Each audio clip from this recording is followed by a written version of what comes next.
За сайн уу киночдоо сони сайхан юу яцгаана. Хэдүүлээ энэ удаагийнхаа бичлэгээр 2007 онд нээлттэй ээжсэн Frontier S гэдэг нэртэй Францын триллер болон хоррор жанрын киног хурангуул үзцгэх болно. Ингээд бичлэг авч үзцгэх нь. Манай энэ удаагийн контентийг олон улсын боцны сайт OneXBet хамтран хүргэж байгаа. Хэрвээ та спортын мэдлэгтэй өмнө нь бет тавьж байсан эсвэл бет тамаар санагдах юм бол доорх комент хэсэгт байршуулсан линкээр орж OneXBet-ийн бүртгүүлэх хэсэг рүү ороод бүтгэл хэсэгт нь өөрийнхөө бүртгэлийг үүсгэх үедээ промо хэсэгт нь Dear Recaps гэж бичээд өөрийнхөө анхны цэнэглэлтээр авах урамшууллаа 100% нэмэгдүүлэн аваарай. Анхааруулж хэлэхэд та 18 ба түүнээс дээш настай байх ёстой. Мөн бэлэн мөнгөөр бооцоо тавьдаг учраас өөрийнхөө эрсдлийг байнга тооцоолоорой. Хэрвээ тэгж чадахгүй бол хизээж орохгүй байхыг анхааруулж байна.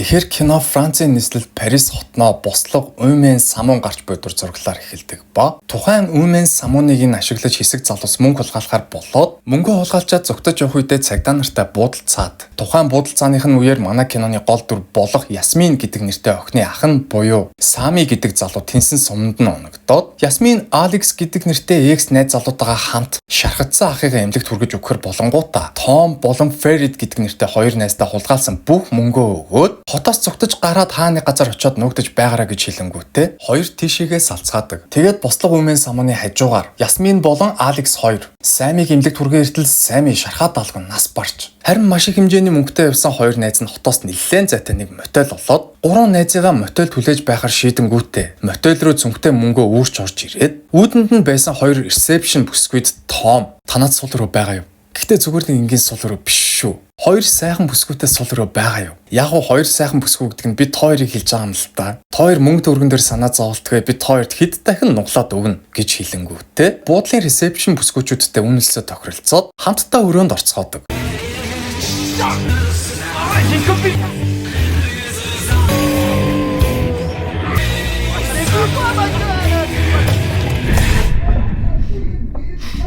Үүний дараа буудлын ресепшн бүсгүйчүүд манай хоёртой хамтдаа оройн хоол идэхээр болоод өөрсдийнхөө ах болох Говт гих болоод залуугаар хоол хийлгүүлээд хоолны ширээний ард хамтдаа сууцгаагаад хооллож байх явцдаа өөрсдийнхөө хөгшин настай хоолны хорт авдартай ээжтэй хоолыг нь идүүлэх гээд хүчээр амруу нь хоол цутгаад эхэлсэн чинь энэ үйлдэлийг нь харсан залуус маань хоолоо идэж чадахгүй шижиглээд Том бүсгүйчүүдийг муусан заваан бие үнэлэгчд гэж хэлэнгүүтээ хоолоо орхиод өрөөндөө буцаж оронгуудаа хотод үлдсэн найзууд руугаа залгаж өөрсдийнхөө ирсэн мотелийн байршлыг нь зааж өгдөг ба төд удалгүй өрөөнд нь гаднаас нэг цагдаа орж ирээд залуус руу маань буугаа чиглүүлэнгүүтээ чи дөнгөж саяхан манай дүү бие үнэлэгч гэж дуудсан юм аа да. Гомдлыг нь яаж барагдуулъя гэж бодож байна.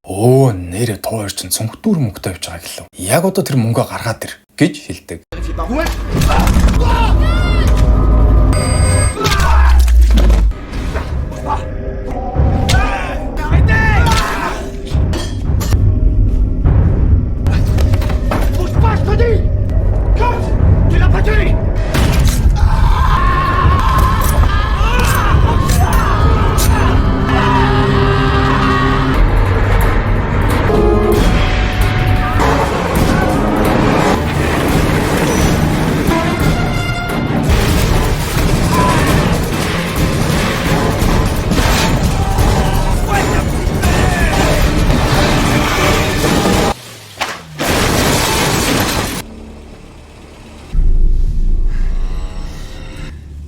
Ингээд машинтайгаа гүрнээс унсан хоёр маань ямар тааж амьд сэрүүн машинаасаа гарч ирцгээгээд нэг агууч гэх юм уу, хонгилж гэх юм уу, ямар тааж нэг харанхуй түнэл рүү ороод цаашаага алхаж байгаад нарны гэрэлд туссан салаа нарийнхан зам олж харангуудаа тухайн замаар явахаар шийдээд хоёулаа хар араасаа тухайн замаар мөлхөөд Том замын төгсгөл төрүүлж хөрөнгөтэй толгоогоо цухуулгасан чинь өөрсдийг нь утаж байсан түрүүний мотелийг ажилуулдаг нөхдүүдийн нэг дүүн мах эвддэг зазураар Томын толгой руу дэлсээд авдаг.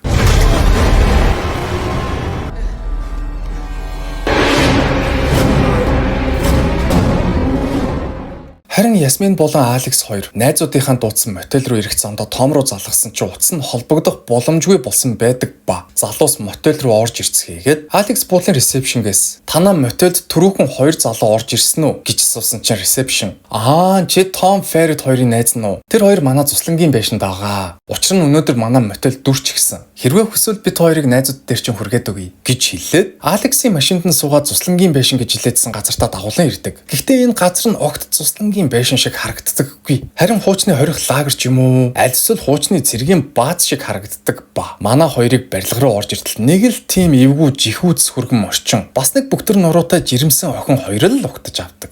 Тэгсэн чинь Алекс өөрийг нь дагуулж ирсэн хүүхнээс ариун цэврийн өрөөний байршлал суугаад ариун цэврийн өрөө орохоор гардаг ба. Ясминтай хамтдаа үлдсэн хүүхнүүд гинэтгэн сандралдаад яана аав ирэх гэж байна гэж орилдонгуудаа камен зууханда мод түлж эхэлдэг ба. Төд удалгүй эдгээр алуурчингуудын аав нь болох нэгэн нацист настан орж ирээд Ясминтай танилцсангуудаа элдв янзын асуултнууд араараас нь асуугаад алганых нь хэмээг нь хараад ямар тааж манай Ясминыг илт сонирхоод эхэлдэг. Харин Алекс ариун цэврийн өрөө орчоод буцаж явах үедээ түрүүхэн найз Томыг нь заазуурцсан Бүүчер нэг л с жиг бүхий үйлдэл гаргаж бүгэн сэмэрхэн хараад явсныхан дараа юу хийж байсан болохыг нь очиж шалгатал найз Томыг нь хөлнөөс дэгээгээр гогцоодоо цусыг нь юулэхээр үлгэж гисэн байдаг ба. Алекс Ясмины байгаа өрөөнд нь сандарч гүйж орж ирэнгүүтээ Ясминыг яг одоо эндээс гарцгаая, манай найзуудыг алдсан байна, эндээс зүхтээ гэж хэлсэн чинь Ясмин Breaking Bad-ийн Skyler шиг эргүүтээ явахгүй муухгүй цаашаа маашаа миний гарыг 50 гэж шаргууцалдаж байгаад өмнө нь Томын гарлуу нь бууцсан цагдаагаар Алексийн мөрлөөнд буудулчихдаг.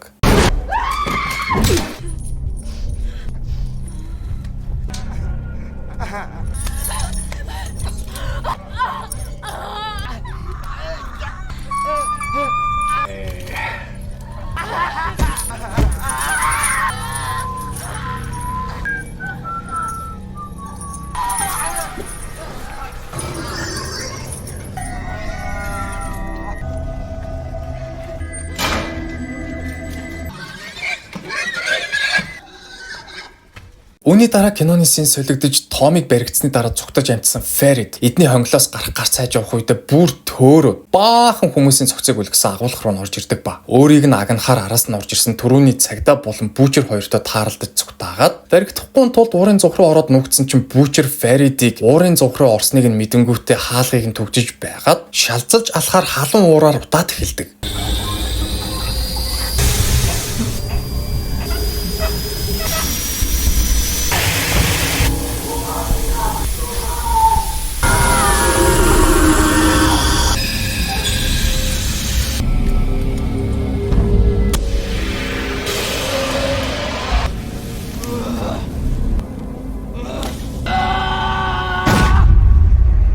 Харин Алекс Ясмин хоёр яаж иж байгаад эндээс зүгтгаар шийдэнгүүтээ Ясминыг гинжилсэн гинжийг нь хамтдаа татсаар байгаад тастаад Алексийг ч муу ялгаагүй гинжилсэн гинжийг нь тас татах гэсэн чинь Алексийг гинжилсэн гинж нь ганц ч миллиметр хөдөлдөггүй ба. Алекс Ясминд яг одоо зүгт тэгээд цагтаа дагуулж ирэх гэж хэллээд хоёр гараар нь газар ухуулаад зүгтах зам гаргуулж зүгтаалгадагч. Ясмин зүгтаж явах үедээ хамгийн ихэнд таарсан машина зогсоогоод тусламж хүссэн чинь өнөөх машины жолооч нь мотелд Том болон Ферид хоёрт хоол иж өгсөн Гөвт гэх нэртэй эдний дунд хүн байж таараад Ясминыг машиндаа суулгангуудаа зодож ухаан алдуулаад буцаагаад гэртээ аваад ирдэг. Тэгсэн чинь эдний харгас хэрцгий аав нь Ясминыг чи яасан их зүгтаатын гэж хэлэнгүүтээ нүдэн дээр нь Алексийг будаж хороодог ба. Эдний хоёр баг хүн Алексийн цогцоор оройн хоолоо бэлдэж харин огт нь Ясмины шавар шавхатаа утгалцсан биеийг нь угааж цэвэрлээд хоёр гарыг нь гавлаад нэг өрөөнд хорьсон чинь нөгөө нэг бүгтэр нуруутай жирэмсэн охин өрөөнд нь орж ирэнгүүтээ хувц өгч өмсөөлээд Ясмины үсийг нь хайчаар тайраад чи одооноос шинэ хүн.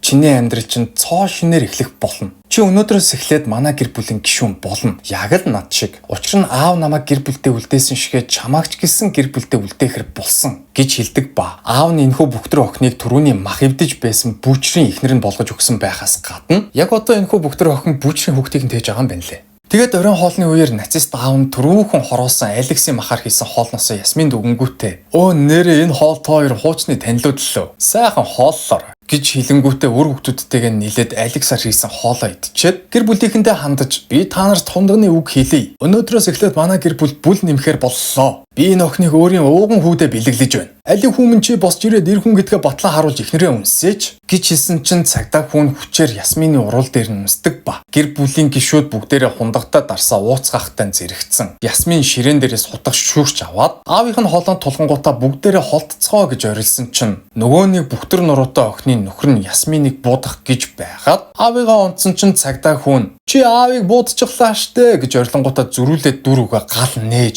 бөөм баахан үмэн саман үсгтээ зэрэгцэн Ясмин зүгтэж гараад эдний газар доорх агуулгах руу хуучны цахилгаан шатаар бууж ирдэг.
Ингээд энэ бүхний дараа киноны маань төгсгөлийн шин гарч эхэлдэг ба. Ясмин Алексийн машинтай Парис орохоор буцаж явах замдаа шалгалт хийж байсан цагдаа нартай тааралдаад цагдаа нарын шаардлагын дагуу машинаас бууж ирээд хоёр гараа өргөж баривчлагдсанаар энэхүү кино төгсдөг.